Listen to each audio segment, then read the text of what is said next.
Ramogi TV. Jamhuri mokwongo higni 60 mokalo ne onyuolo geno mar ngima makare ne oganda jo Kenya, kendo kata mana nyithindo manonyuol e kindeno ne nigi geno. To bende nyithindo manonyuol e kindeno mor kod okenge ma Kenya osegoyo. Wami report mar Eunice Otieno ma en Mbas, Kenya. E higa mar 1963, bendera mar piny Kenya luongo kaidho malo ka yamo mar loch bende rwako piny manyien, Kenya. Sigalagala mar jopiny mani kod geno mar ngima makare bende otweyo lwasi. E kindeno, inyuolo nyathi manyako, Eunice Otieno. E chiro ma Kibuye boma ma Kisumu, waromo kod jaohala Eunice Otieno, miyo manonyuol e higa mar 1963, higa mane Kenya oyude loch kowuok e lwet jowagunda. E chironi, oloko ohand lewni kaka yor yuto mare. An nyinga iluonga ni Eunice Otieno. An jahigni 60.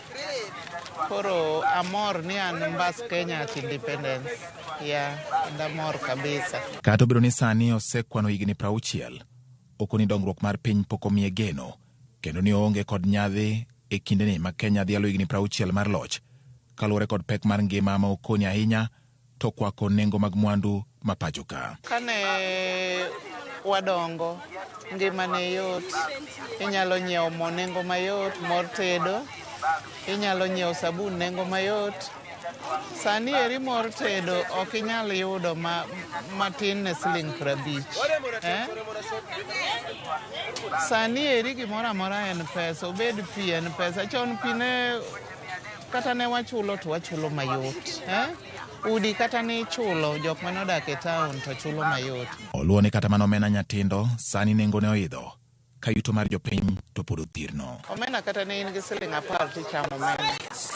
Sani donge nyaka ibed gi 50 bob, iketo ni gifungo mano matin ma bende ok biro michande. Kaluwore kod weche mag siasa, Eunice wacho ni pogruok ma kinde ka kinde kind jotelo ma pacho ka bende en achiel kuom ohinga ma osemono jo Kenya go okang'. Ka kwayo mare ni e kindeni ma Kenya dhialo higni 60, jotelo nyaka koro ket pogruok margi piny, gichak kuoth manyien ka gilalore kendo keto dwach oganda mokwongo. Jotelo gi obed piny owinjre. Giwinjre, gibede mesa gilosi mondo gipungusanwa gik ma giduoknwa chien gik ma ginyalo duoko chien mondo ngima odhi mbele, nikech ji tho. Onge gima wanyalo timo wan kaka wan raia, kata jotelo wetegi gima ginyalo timo tamogi, donge gisetemo mondo gilosi, mondo ging'any. Mago te sama ging'anyo en mana tho ema biro mang'eny, en mana shida mamedre, gitieko ng'anyo. Joma nie telogo ywe mana ndara, to kinyne to bech petrol omedo, to un ema nyithiu onegi, un ema giu okethre mang'eny, koro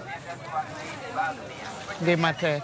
Eunice Otieno ma tinende ni dhialo higni 60 medo timo kinda e ngima ma okoni tek, ka ojiwo oganda ni gima nyalo konyo piny Kenya en ni jopiny nyaka ti matek, kendo giket geno margi moloyo kuom bong'o nyaka laga. An anyalo nyisogi ni ji walemuru, kech sani en mana lemo, to wati matek.